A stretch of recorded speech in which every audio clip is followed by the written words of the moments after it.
Good morning, my people, my people. My name is Chief Strongblood. I am St. Vincent and the Grenadines, Spirit of Most Elite Son. I am the diaspora, which is my people. It has been another beautiful day for a protest, and I enjoyed every moment of my protest. Let me first remind you, the front of my sign says, I don't want the white man's money, the white man's woman, the white man's friendship, and or the white man's freedom. And the reverse of my sign says, white man, why have you enslaved the African American? My people, all in all, it was another beautiful day for a protest, and I enjoyed every moment of the protest. I don't have anything particularly interesting to bring to your attention. And as you know, when I have finished protesting, and I have brought you an update as to what transpired while I protested, it was always my pleasure and my delight to bring you something from the word of the Most High God, my people. In my effort to get you to understand that the Most High God is real, and He gets personally and intimately involved in the affairs of His people, especially when we are faithful to Him, I want to tell you a few stories, a few personal stories of things that happens to me, and how the Most High God intervened and dealt with these things that I were a part of. Let me give you the first story.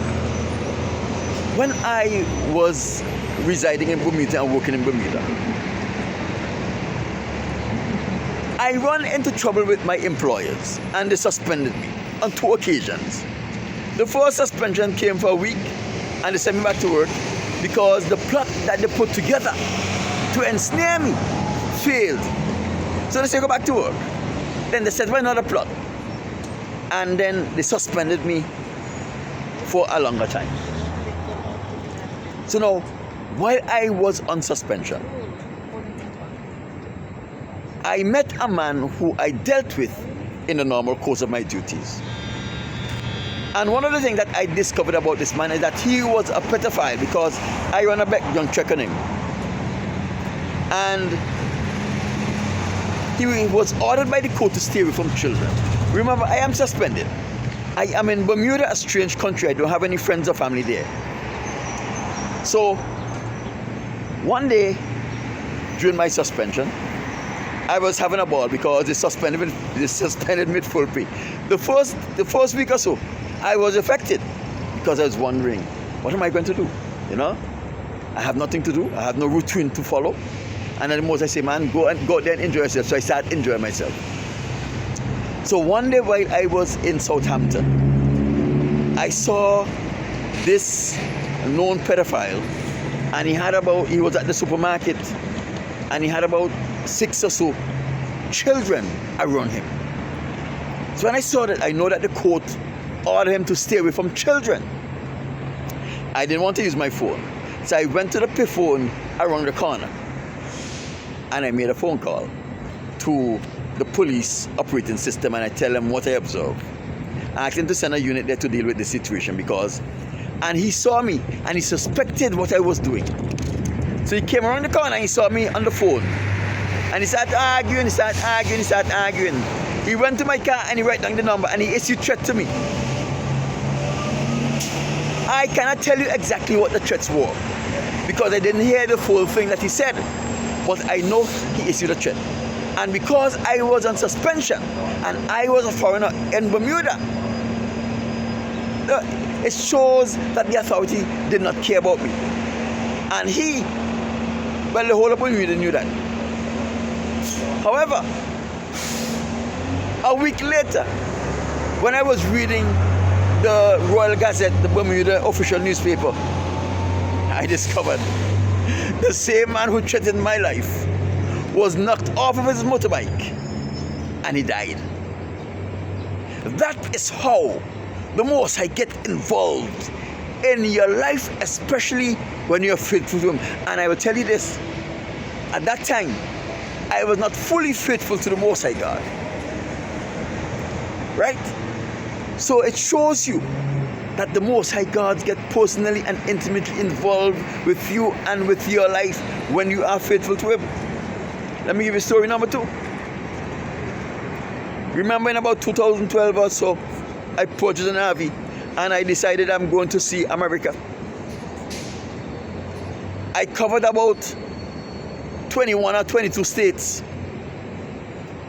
And when I was out on the road by myself, I park up anyway and I go to sleep like a baby. I wake up and I start driving again. I remember one Friday evening, I was in West Virginia, and the sun had just set, and I pull into a rest stop, and I decided that I am going to spend the entire Sabbath here because I'm not going to be driving on the Sabbath. So I was there, and at midnight or 1 o'clock or thereabout, I hear ponging on my boat, pum, pum, pum, pum, pum, pum, pum, pum, pum, pum. So I got up, I peeped through the little blinds I had there, and I saw it was the Highway Patrol. This is Mr. Palmer, you in there?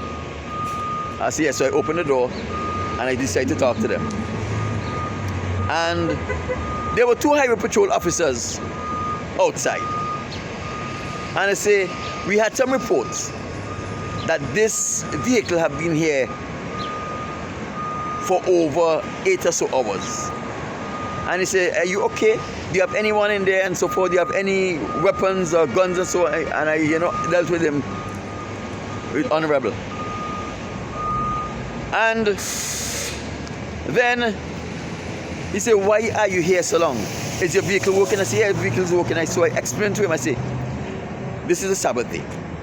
And it's a religious holiday. And I explained because he didn't know what the Sabbath was. And I say, I'm not going to be driving on the Sabbath. So I think here is the fittest place for me to park, right? And he said, okay, so how long are you going to be here? I said, well, the Sabbath finish at sunset tomorrow. But I don't want to be driving in the night. So on Sunday morning, bright and early, I'll be out of here. He said, okay.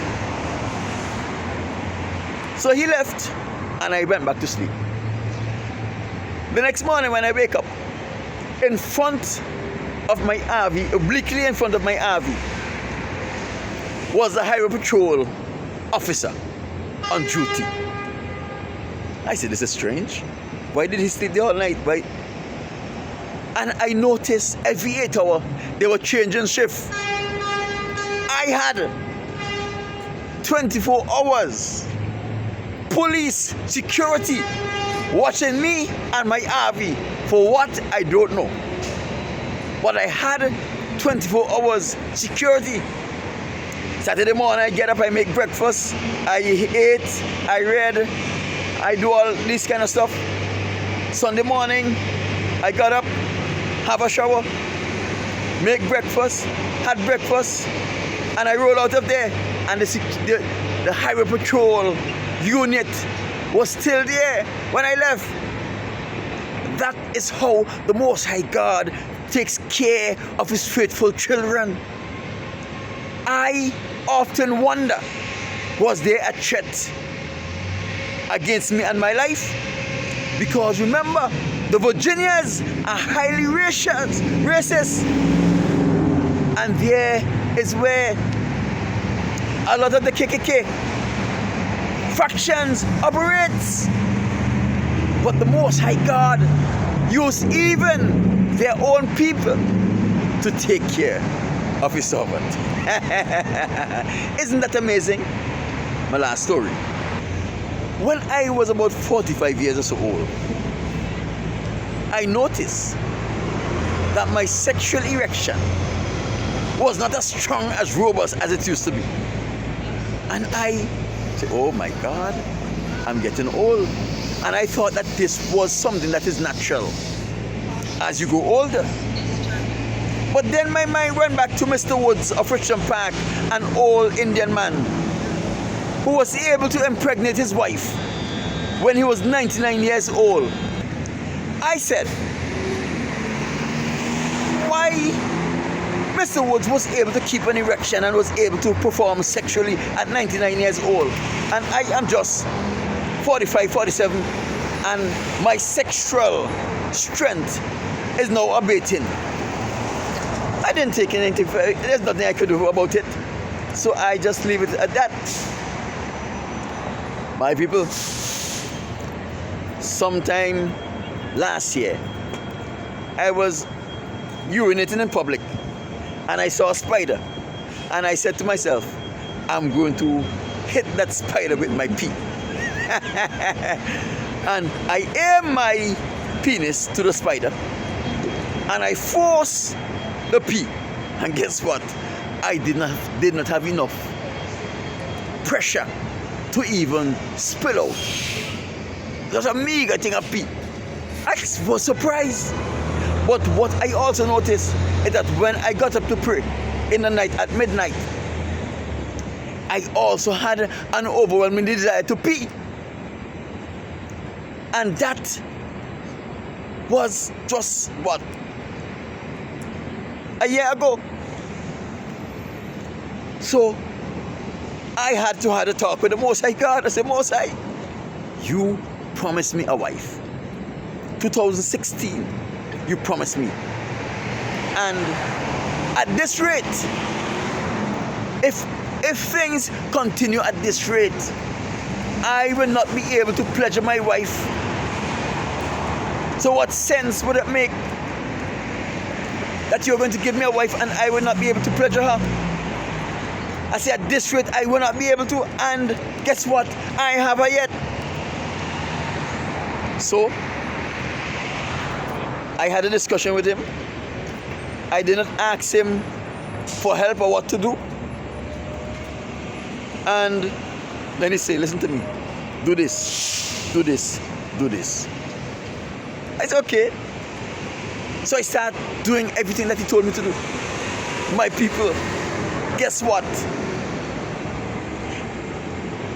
I normally drink a lot of water even before I go to sleep. I will drink. Immediately before I go to sleep, I'll drink about 2 cups of water before I go to bed. And I don't have to get up to pee. Let me tell you something. Now, I can not only spout my pee on will, I can keep that spout up for quite a long time. Forcing. So if a spider is in my way when I'm peeing the next time, I can hit him and feel proud of hitting him. Because the Most High have reversed those things that we thought were associated with growing old in me. And guess what? My sexual strength is back to where it was when I was discovered that I was losing the strength.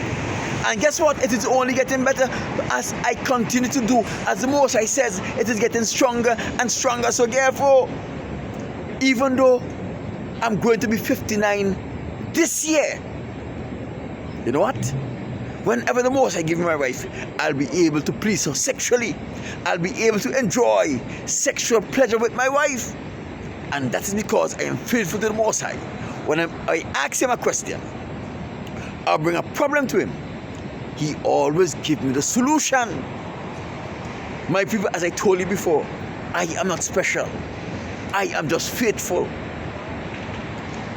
When we look at Abraham, Isaac, and Jacob, and the prophets of the scriptures, and we think that these people, like David, were special. These people were not special. They were only faithful. They are just like you and me, Israelite men and women.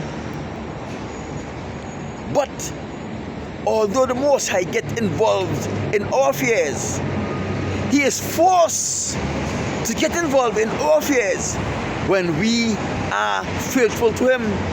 It delights him when we are faithful to him to get involved in our affairs. My people, this is what you need to know. If you're experiencing sexual impotency, you can't try to be faithful to get your sexual potency back. It don't work so. You have to be faithful to the Most High because he is worthy of your trust and your faithfulness. Not because you want money, or because you want a sexual potency. The Most High is not a cash cow. Right? And guess what? I ain't telling you what the Most High tell me to do. That is for my people in the future. Not for you. Because some of you who get involved in homosexuality, bestiality, and abortion and all these things, you are not going to benefit from this. My name is Chief Strongblood, St. Vincent and the Grenadines' favorite and most citizen. I am the Diaspora Machismo. I'll talk to you soon.